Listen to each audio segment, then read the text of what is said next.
La Lamera Cup se déplaçait en Provence il y a quelques jours pour disputer sa 3e manche de la saison 2024. Sur le mythique circuit Paul Ricard, nos fous du volant allaient s'en donner à cœur joie et pouvaient compter sur la présence d'un invité exceptionnel en la personne du nonuple champion du monde des rallyes, Sébastien Loeb.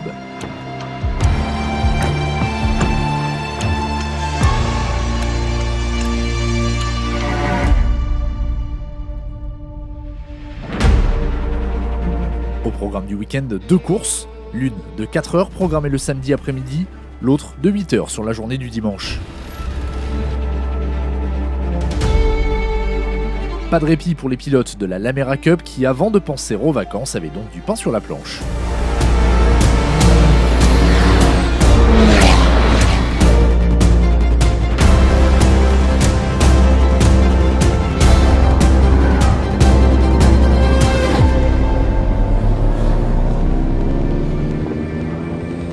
C'est d'abord par la séance de qualification disputée le samedi matin que le meeting débute, l'occasion de se mettre en jambes sur ce tracé technique.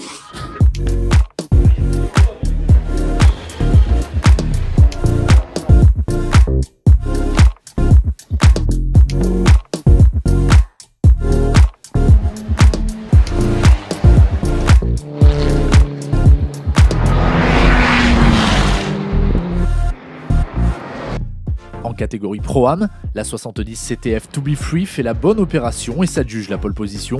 Une performance imitée par la 47 Novark by GL Autosport en catégorie Gent. En catégorie Elite, les animateurs phares du championnat se mettent rapidement en évidence. La 80 CTF Continental Racing s'installe en 3e position devant la 1 Lotto Leclerc. La pole position revient à la 62 Team Lamera.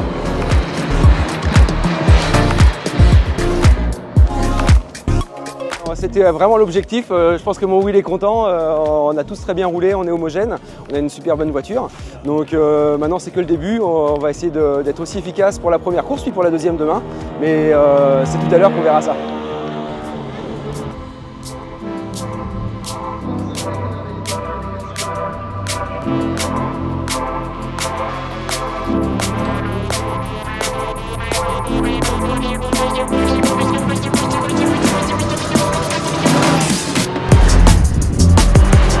Dès le départ, la 62 Team Lamera s'échappe en tête de course tandis que Sébastien Loeb se fraye un chemin avec autorité.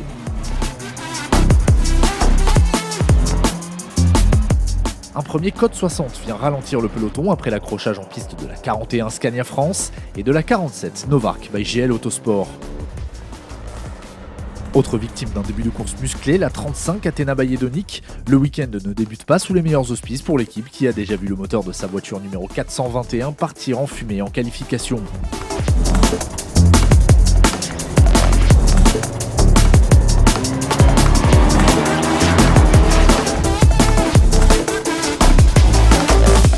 Coup de théâtre au 43e tour, la 62 Team Lamera, alors en tête, est victime d'une crevaison et doit s'arrêter au stand. La 75 GL Elite en profite pour prendre les commandes. C'est au tour de la 80 CTF Continental Racing d'être victime d'ennui. Problème de turbo et crevaison pour les doubles vainqueurs de Valencia.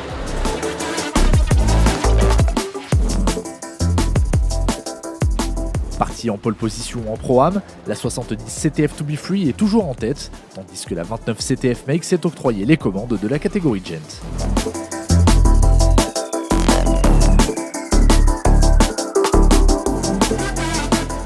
La 15 Racetrack Competition s'illustre dans ces conditions et est solidement installée en 3e position. La lutte fait rage aux avant-postes, la 1 Lotto Leclerc est à l'attaque pour combler l'écart, mais la 62 Team Lamera résiste à ses assauts et triomphe au bout de 4 heures d'effort.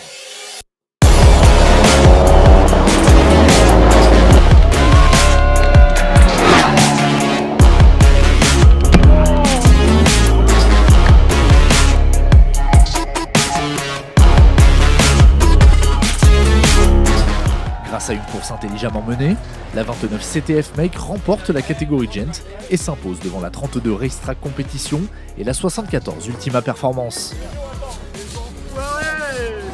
En catégorie Pro-Am, la 70 CTF To Be Free n'a pas craqué et s'impose, de quoi ravir les pilotes qui constituent son équipage.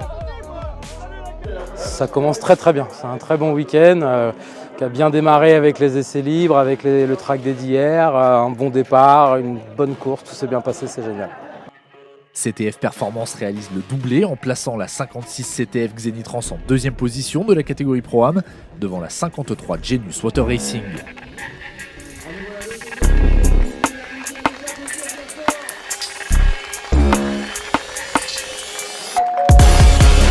Sur le podium de la catégorie Elite, c'est finalement la 75 GL Elite qui s'offre la troisième place et qui accompagne la 1 Lotto Leclerc, seconde, ainsi que les vainqueurs du jour qui n'auront pas vécu une course sans embûches. Ouais, première course, première victoire, c'était pas facile. On est bien parti et après on a crevé, donc un peu la galère. On a réussi à remonter et après on a bénéficié un peu de la stratégie et des problèmes des autres pour gagner. C'est l'objectif à chaque course, hein, faire la pole, le meilleur tour en course et gagner. On n'y arrive pas tout le temps. Le meeting du Castellet est toujours un temps fort pour les sociétaires de la l'Alamera Cup. C'est la plus grosse soirée de l'année. Ça va être la fête à foison, il faut être là pour le vivre. Donc venez nombreux parce que c'est ouf.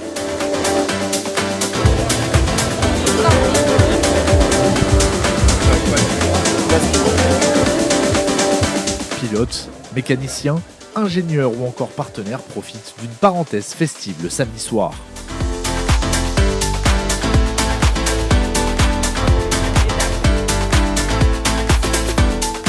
Alors qu'est-ce que ça représente pour l'Alamera, une soirée comme ça? C'est l'endroit où tout a commencé.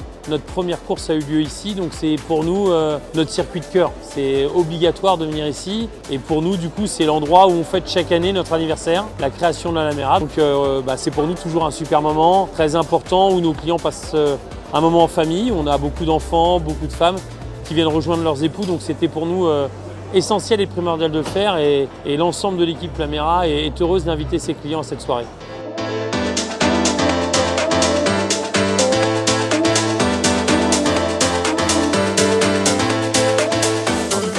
Bienvenue avant de reprendre la piste le lendemain matin, mais aussi l'occasion de faire le bilan de la première journée pour le grand débutant du week-end. Bah écoute, au début il a fallu s'habituer un peu à la voiture, c'est vrai que c'est pas tout à fait pareil que ce que j'ai l'habitude de conduire.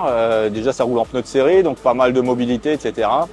Il a fallu comprendre un petit peu comment on la règle, donc je dirais que le premier jour, c'était un petit peu plus pour comprendre tout ça. Le deuxième jour, on avait des réglages plutôt bien.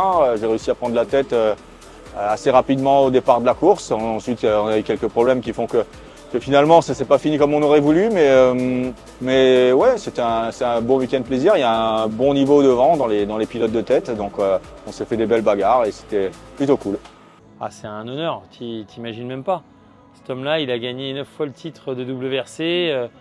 Dans tout ce qui monte, il est vite. Il l'a encore prouvé ce week-end en montant dans notre voiture et en prenant la tête de la course ce matin avant de se faire accrocher. Il est juste immense et tellement humble. Réveil matinal le dimanche matin pour la course 2 d'une durée de 8 heures. La 74 Ultima Performance part en pole position de la catégorie Gent. La 1 Lotto Leclerc s'élance depuis la 3e position sur la grille de départ derrière la 80 CTF Continental Racing et la 62 Team Lamera en pole position. Sébastien Loeb part depuis la 4e ligne au volant de la 77 3TM. La 35 Athena Bayedonic part en pole position de la catégorie Pro-Am.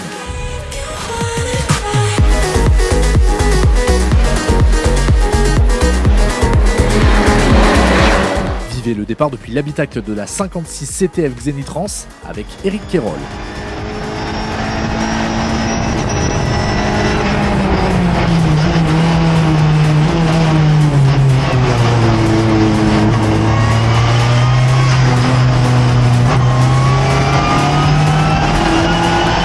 La 75 GL Elite débute mal avec un cardan cassé dès l'entame de course. Elle doit rentrer au stand.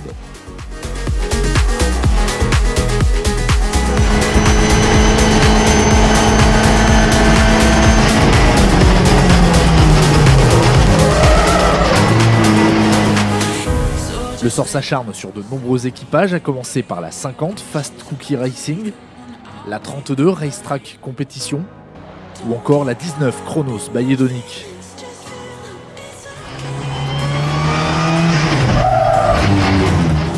La 77 3TM de Sébastien Loeb n'est pas non plus épargnée et victime d'un accrochage en piste alors qu'elle était en tête.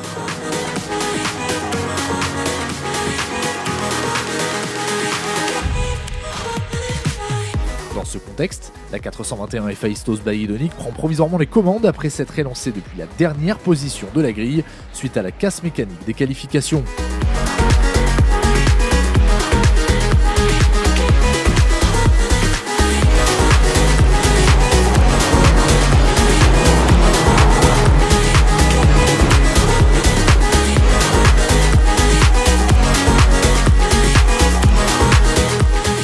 Après 2 heures sous haute tension, le classement est chamboulé.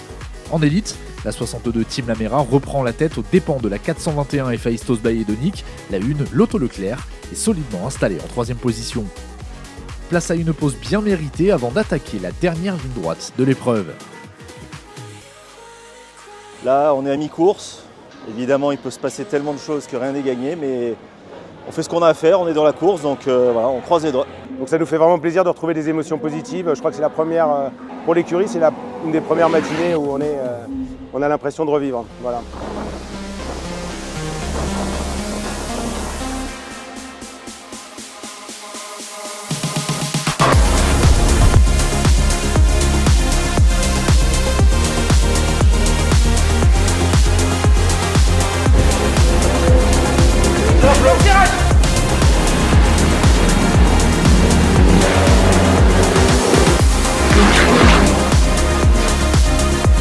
Au bout de l'effort, la 62 Team Lamera s'impose et récidive après son succès de la course 1. En catégorie Pro-Am, la 35 Athéna Bailly-Donic triomphe.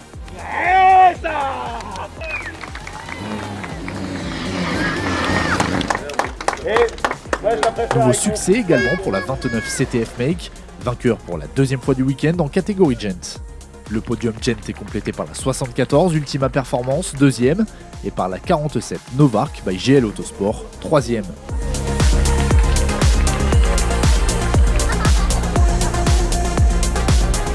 La 72 GDM Racing s'offre la 3e position en catégorie Pro-Am, derrière la 55 Castelmore.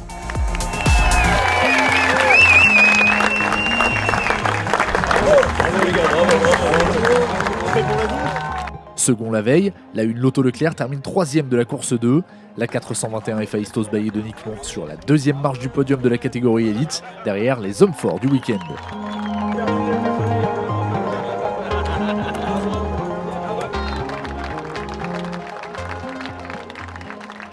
Quasi parfait parce qu'il nous manque le meilleur tour en course, mais là on fait vraiment les fines bouches.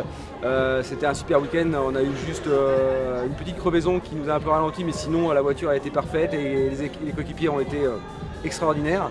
Et c'est vrai qu'après le week-end de Valencia où on est un peu passé au travers, ça fait du bien de remettre tout dans l'ordre et de pouvoir retrouver la victoire. C'est l'heure du bilan du week-end avec le patron de la Lamera Cup, Wilfried Merafina, déjà concentré sur la prochaine manche. Ouais, week-end chargé. Beaucoup de voitures, hein, 35 voitures, c'était vraiment top. Et puis des belles batailles, des vainqueurs différents, un Edonic qui s'est réveillé sur la 421 qui a peut-être quitté sa poisse, donc tant mieux. Et puis vraiment du beau temps, donc c'était sympa. 800 personnes qui étaient présentes hier soir à notre pot, donc c'était vraiment top. La 26h, c'est un peu notre spécialité, donc c'est en effet un grand rendez-vous de la Lamera. C'est une course où il va falloir que chacun prenne son mal en patience et préserve sa monture, parce que 26h c'est long. Rendez-vous au Portugal à la rentrée pour le week-end le plus chargé de la saison, les 26 heures de Portimao les 6, 7 et 8 septembre prochains.